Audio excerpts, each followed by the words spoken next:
Et nous voilà arrivés sur les lieux de bivouac, à savoir les Hautes-Alpes chez notre ami Julien. Bonjour. Avec les copains, chargés comme des mulets.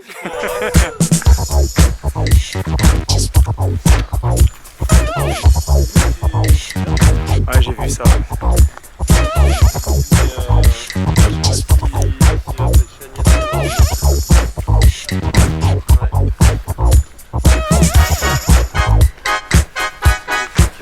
Ah, vous êtes beau au soleil, c'est trop. Alors, tous ces garçons ont le sourire aux lèvres et sont en émoi devant ce joli spectacle. Alors, on a pris quelques outils avec nous. Comme on dit, il faut le bon outil pour la bonne tâche. Et là, on a ce qu'il faut. On a beaucoup de tâches. Pour toutes les tâches. C'est le bouche-tâche. Non, bon, on a voulu se faire plaisir, hein, donc chacun a ramené les outils que les autres voulaient voir.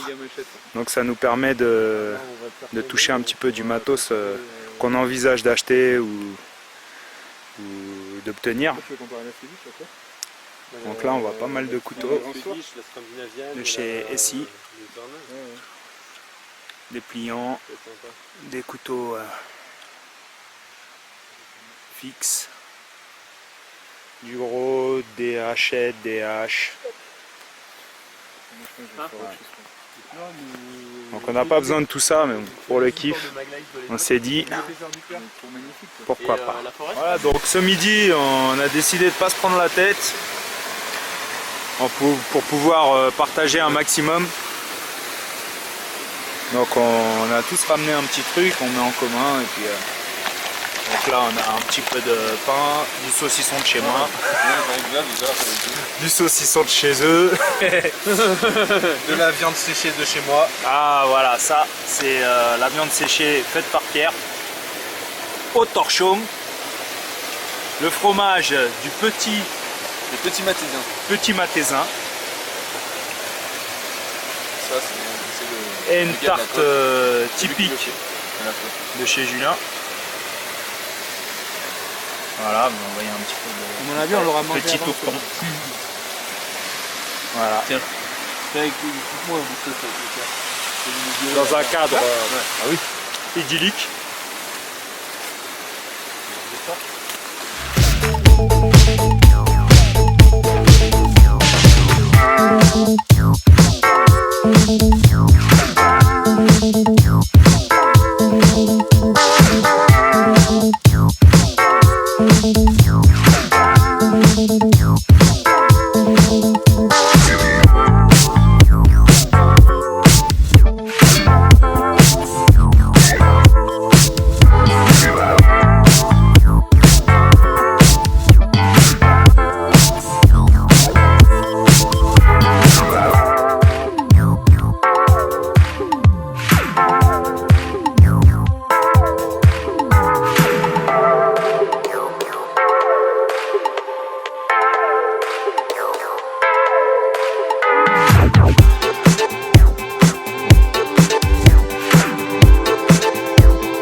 Ah, les vrais bûcherons, ils montent dessus normalement. C'est vrai. Il monte dessus, mais il n'est pas de comme ça. Ouais. Vu que t'es déjà pété d'un côté, tu vas faire sauter les cocos de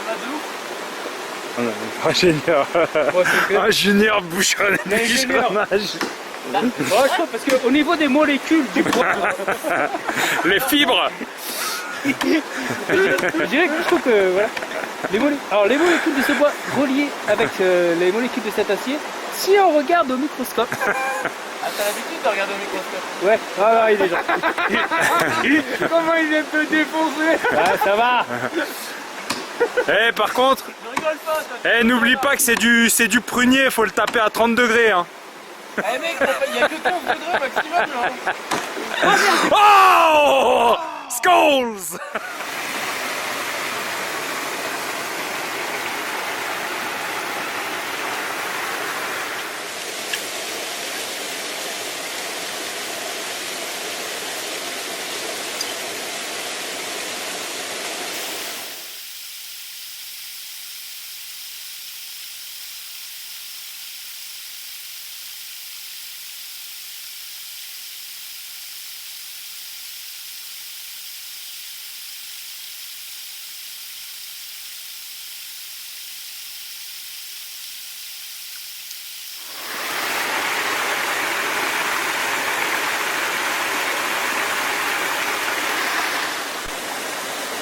Voilà, un petit thé au nana pour mes amis Axemen. On est en train de savourer ça. Vous n'avez pas l'odeur, mais hein, ils vous le diront les gars. Franchement, ça sent déboîte. bon. C'est top.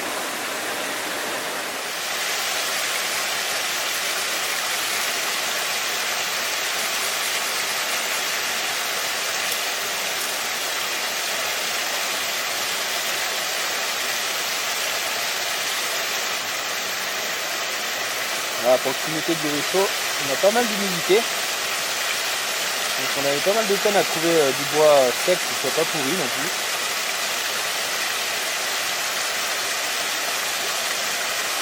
Ça a l'air plutôt bien parti.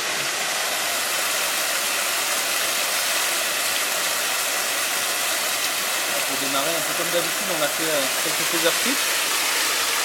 Donc beaucoup qui sont issus des morceaux de bois qu'on voit ici, qui viennent du gros morceau qu'on a débuté, que Pierrot et Jessie avaient jeté dans la cascade.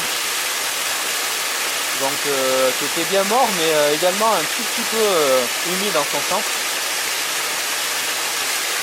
Du coup là, allumer le feu avec ce bois, c'est plutôt comme.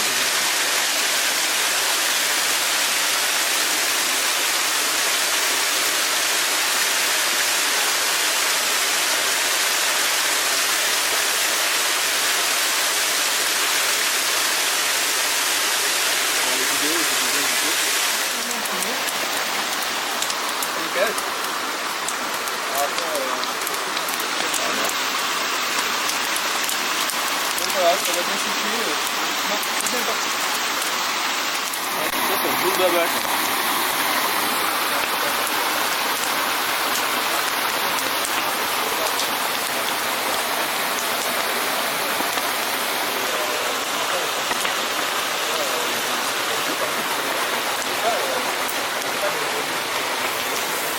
Le charme, c'est vachement quand c'est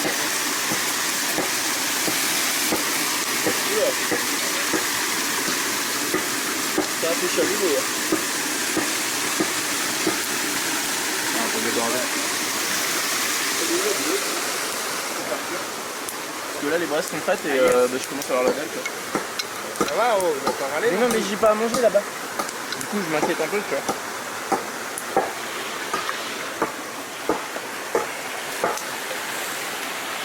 C'est marrant parce que chacun fait un truc. Ouais.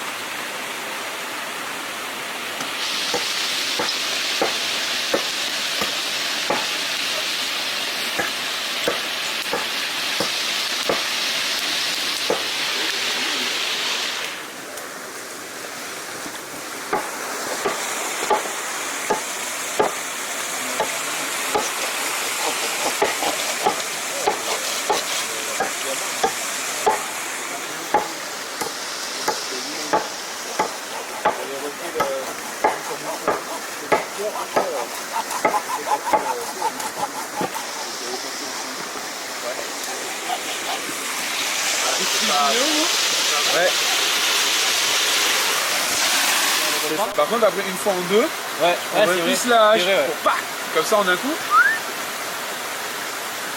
Ah, c'est intéressant ces discussions. Voilà, discussion philosophique sur les haches et les scies. Non mais c'est super, et puis là au moins parce que quand tu dois écrire ça sur le truc avec semaine. Moi je sais pas écrire perso. En plus en général le temps. Ni lire ni écrire donc. Jamais Et après ça me confond tous les trucs. Ah mais c'est vrai tu vois. Bah du coup t'es un peu gêné. Ah t'es gêné mais non vas-y. Voilà, c'est bon. Non mais du coup j'avais fini. Voilà. Donc en fait ce que tu dis Jus, c'est que si on part pour un outil pour tout faire, Je prendrais une hache. tu prendras une hache. Par contre, en termes de confort et de, on va dire, praticité, Je prendrais le combo couteau hache-scie voilà. parce que chacun est bien dans une tâche spécifique et du coup je ferai pas forcément tout à la hache si j'ai le choix avec les autres outils. D'accord. C'est ça. Voilà. Donc il n'existe pas d'outil ultime. Si la hache. On va se bien résumer. Oui, bah pour nous il existe un outil ultime, Non, mais ouais. Non, bon, par contre, on parlait du combo couteau hache-scie, mais ça peut être couteau, scie et gros outils, peu importe lequel. Donc gros couteau de camp ou par exemple la serpe pour des scies, peu importe, mais en fait le combo couteau, même un petit neck, scie et gros outils, en fait c'est l'idéal pour les bois parce qu'on aura vraiment de quoi faire tout ce qu'on veut. tout ce qu'on veut, Toutes les tâches. aisément. Aisément. Pareil. Avec confort, etc. la même dimension. Je vais tout mesurer la mienne. En fait, Nico il va me faire une copie de la mienne. Avec le crochet plutôt. J'ai même pris la serpe et j'ai dessiné le contour. Alors Jesse lui est un fervent défenseur de la serpe. Italienne ou suisse. Donc depuis Bouillard. tout à l'heure Bouillard. on a un débat assez passionné Boire. entre défenseurs de hache Le boire chez vous. d'un côté, C'est joli. de serpe, de couteau de l'autre. Voilà. Bon voilà, le résumé c'est que de toute façon, quoi qu'il arrive, la hache sera toujours au-dessus quoi. Bien sûr, bien sûr. Très bonne foi. C'est tout à fait d'accord. Mais bon, Jess il est pas d'accord. Mais en même temps, Dans Jess, voilà, on peut pas trop le contredire. Hein. Dans l'objectivité, je suis d'accord. En plus, c'est vrai. Voilà. Donc on le contredit, mais voilà. Mais gentiment. Voilà, gentiment. Dans l'objectivité, je suis d'accord avec vous. D'ailleurs, on était déjà tombé d'accord une fois, et c'est pas pour revenir dessus, hein, je suis absolument d'accord avec vous. Si j'ai un outil pour couper un arbre, avec ma serre, je vais y arriver, mais je vais vraiment beaucoup plus galère qu'avec une hache. Par contre, si tu dois faire beaucoup de marches, Ben, c'est évident qu'un Mais- gros couteau. Enfin, le gouin sera mieux, ça dépend pour qui. Mon gouin il fait quand même 750 grammes. Hein. T'as des haches qui font. Bon, c'est pas là. Ouais. 750 grammes, c'est la wildlife. Par contre, mon gouin il va choper mieux que la wildlife. Ah ouais, niveau shopping. Hein on parle d'outils là. Ouais, Julien, quant à lui, Ouais. il défend la Rosélie puisque défend la Rosélie. la pauvre elle a Ouais. mauvaise presse. Elle est légère, très légère. Bon, alors il faut qu'on se rende compte que la Rosélie dans Très les mains petite. d'un homme, Voilà. Elle est dans très les mains petite. d'un autre homme. Tu peux nous montrer la tête de la Rosélie? Elle est où? Donc la tête elle est assez particulière. Je l'avais dit déjà. C'est vrai qu'elle est assez particulière. Guillaume en fait. Je préfère les. Si. J'aurais une hache à trimballer, c'était la. Voilà, et surtout c'est au niveau de sa forme. Donc elle est vraiment très épaisse. Et pourtant, donc c'est assez. Tu pourras nous En fait, elle est dire un vraiment mot? très petite et très légère et vraiment très efficace par rapport à l'encombrement et au poids. Si elle fait 750 grammes, et ça correspond à, chez les Waterlings au plus petit modèle qui fait à peu près cette taille-là. Ouais. Et pourtant, elle est très efficace à la refente, etc. Et puis elle coupe aussi très bien. On a une très bonne prise en main près de la tête, etc. Et du coup, je trouve qu'elle est vraiment impressionnante par rapport à son gabarit et à son poids, quoi. Et c'est vrai En que refente, en coupe, etc. C'est ça qui est incroyable, la tête elle est vraiment minuscule. moi elle m'avait vraiment étonné pour les refentes. C'est vraiment impressionnant quoi. Ça C'est refend qu'elle vraiment refend facilement. super bien, évidemment avec sa grosse tête, mais elle coupe aussi bien. Quoi. Ouais. Ce sera pas moins efficace qu'une autre vache pour venir faire des coupes, vraiment des coupes, parce que c'est plus petit, un peu moins de poids. Mais par contre, on va pouvoir faire des petits travaux, des pointes, etc. Sans aucun problème en fait, ça coupe quand même bien. Quoi. C'est pas, il y a quand même un très bon franchise. Ok, merci. Voici l'abri. de notre ami BlueJS qui est Guillaume. Donc c'est vraiment une super configuration de tarp, je trouve, parce que l'ouverture est refermée ici. Donc désolé pour l'essoufflement, mais on vient de gravir quelques dizaines de mètres là. Donc c'est vraiment super chouette. J'adore cette config.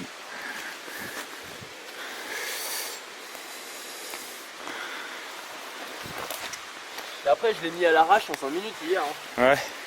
Et je me galérais avec les piquets. Ah, c'est top.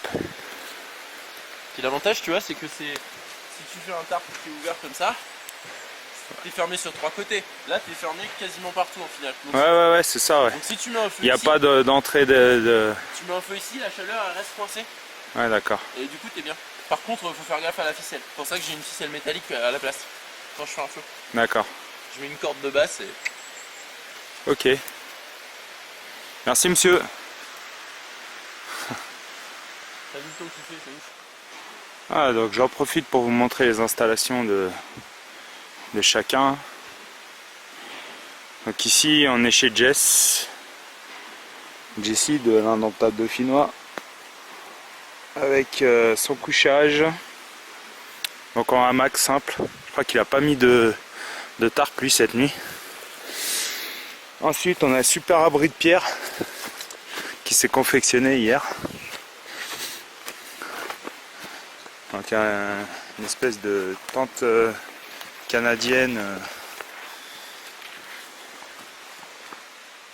donc avec des armatures en bois. Voilà. De la paracorde et un tarp pas un tarp mais comment dire, une bâche allemande, la Tipeee voilà, en coton. Ok, ça fait un super truc je trouve. Donc tarp D4. Donc Jus qui a dormi au sol avec son sursac. Voilà, son tapis de sol. Et mon abri. Donc moi j'ai utilisé tarp en diamant. Et hamac. Avec tapis de sol à l'intérieur et underquilt. Donc le tapis de sol c'est bien mais ça glisse pendant la nuit. Donc pour éviter de se réveiller en pleine nuit, j'ai mis l'underquilt. Vu que mon underquilt n'est pas complet, protège que le dos et pas les jambes. Donc ça me permettait d'équilibrer un petit peu. Voilà.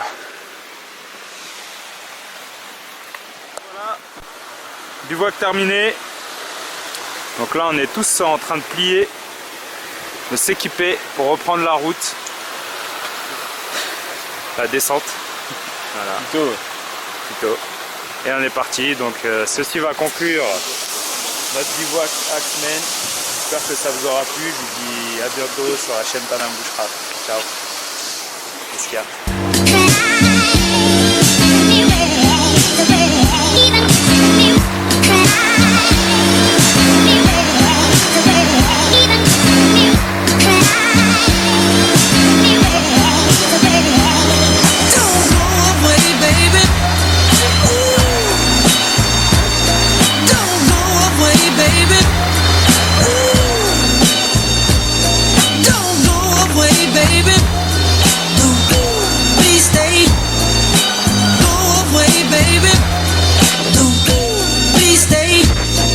Terminé ce bivouac qui s'est très bien déroulé sous un ciel vraiment radieux avec les étoiles hier soir et le ciel bleu pour nous accueillir aujourd'hui. Donc encore une fois un bon moment passé avec Mourad qui est vraiment sympa, abonne-toi. et pas mal de matériel à essayer, c'était vraiment cool.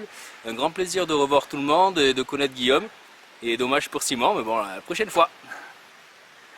Ouais, salut à tous les parigots et à tous les autres qui regardent. Ravi d'avoir revu Mourad, c'est vraiment un super moment, j'adore. En plus on n'arrête pas de chercher comme d'hab. Que dire de plus, Jules a déjà fait le tour. Merci pour ce week-end et puis gros bisous à lui et puis à tous les abonnés. Pareil, un super week-end pour moi, ça fait du bien d'échanger un peu en direct parce que les milliers de messages qu'on s'envoie tous les jours sur les X-Men, c'est pas toujours facile à suivre la totalité de la discussion.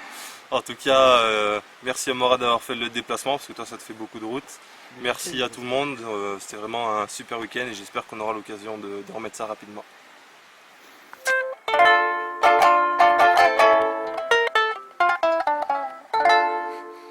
Salut à tous. Bon bah voilà, on vient de passer un super séjour avec Morad et puis les autres X-Men. C'était super génial. On a visité le pays de Jus. Enfin, on a visité les montagnes, sa rivière, c'est tout ça. C'était absolument super. On a passé une super soirée, une super journée ensemble. On a joué avec les haches. On a discuté comme des dingues de matos toute la journée. C'était vraiment, c'était top. Voilà. Donc content de les avoir rencontrés. Puis bah merci moi aussi. Hein. C'est génial de te connaître. Don't go away, baby.